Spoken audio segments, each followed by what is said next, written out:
Guys, I have a question for you. An easy one. Okay. Sa palagay niyo ba, ay kayang patumbahin ng maliit na libro ang malaking libro na ito? Nako, syempre hindi. Kasi, Sige nga. hindi yan gumagalaw ng kusa eh. Hindi. Kasi mas mabigat tong malaking libro. Ito, magaan lang to maliit. So, hindi niya kayang patumbahin yan. Agree ako dyan. Kasi masyadong mabigat yung malaking libro. Sige nga, sige nga. Oh! Tama kami, di ba? For the first time. Sige na yan. Yeah. Tama Nagkamali kayo. ka rin. Pero wait guys, feeling ko, sa palagay ko, meron other way na mapapatumban nitong maliit na to, tong malaking to.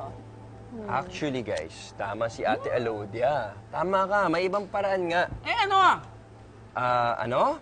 Ito, gagawa tayo ng book domino. Book domino!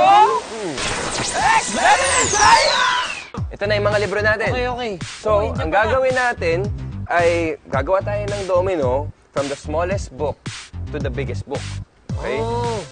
And then, let's see kung mapapatumba ng maliliit ang malaki.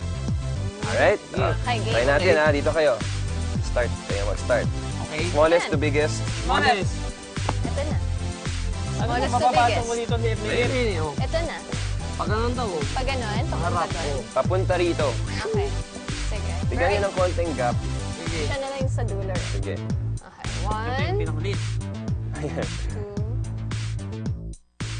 Guys, bantayin niyo ha. Bantayan nyo. Pag nahulog, Uulit na naman. ulit tayo.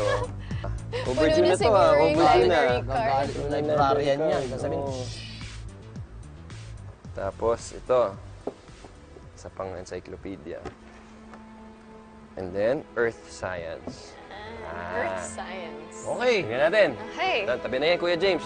We have our book domino lined up. I hope this Okay. works. This is it, guys. Okay. Ate Elodia. Okay. On your count, Ate Elodia.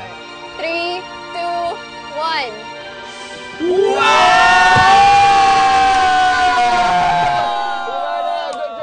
Good job! Ang bawat libro na nakatayo sa book domino ay may tinatagong potential energy o energy at rest. Nang itumba ang pinakamaliit na libro, ang potential energy nito ay naging kinetic energy o energy of motion. Dahil halos magka-size lang ang mga magkakatabing libro, natutumba ng mas maliit na libro ang libro sa harap nito. Hanggang sa ang pinakamalaking libro ang natumba. Ang tawag dito ay mechanical chain reaction.